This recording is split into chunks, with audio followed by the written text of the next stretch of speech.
ओम श्री साई राम। श्री सत्य साई स्पीक्स खंड 28 सन 1985 को स्वामी हमें प्रेम पूर्वक समझाते हैं कि योग, ज्ञान और संन्यास। योग के विषय में लोग हठ योग, क्रिया योग, ट्रांसेंडेंटल मेडिटेशन तथा अनेक नए नए तरीकों की चर्चा करते हैं। ये सभी वास्तविक योग नहीं है। योग का वास्तविक अर्थ है मन की चंचल वृत्तियों पर नियंत्रण।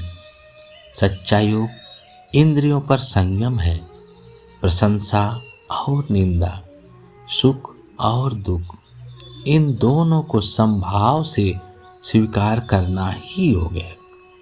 इस प्रकार का आत्म संयम ही वास्तविक योग है।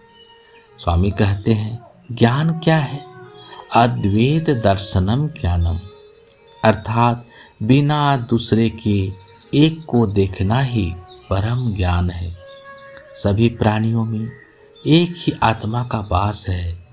इस एकात्म भाव को पहचानना ही सच्चा ज्ञान है।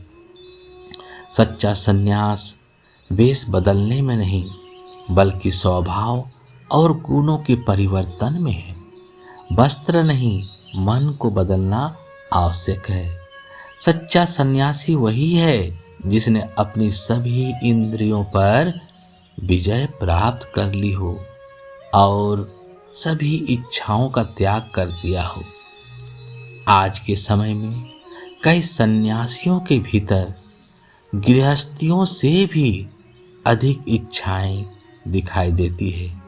ये इच्छाएं क्यों? किसके लिए? शरीर के लिए नहीं, क्योंकि शरीर तो 9 द्वारों से युक्त नश्वर चमड़े की थैली मात्र है। वही संन्यास है जो रोग और क्षय के अधीन शरीर से सभी आसक्तियों त्याग कर भगवान के चरणों का आश्रय लेता है। उसे जीवन और मृत्यु, सुख और दुख सभी को समान भाव से देखना चाहिए। किंतु विद्यार्थियों को सांसारिक जीवन में रहते हुए भी आदर्श जीवन जीना सीखना चाहिए। अधिकांश छात्र छात्राएं दृश्य जगत के आकर्षण में बहकर भौतिक सुखों के पीछे भागते हैं। शिक्षा का उपयोग केवल आजीविका के लिए ही नहीं, बल्कि अपने ज्ञान के फल दूसरे के साथ बांटने के लिए भी करना चाहिए। सच्ची शिक्षा मनुष्य में शुभ विचार, श्रेष्ठ चरित्र, सत्यनिष्ठा, भक्ति, अनुशासन और कर्तव्य निष्ठा का विकास करते हैं। इसलिए स्वामी कहते हैं, the power of divine love. जय जय साई राम।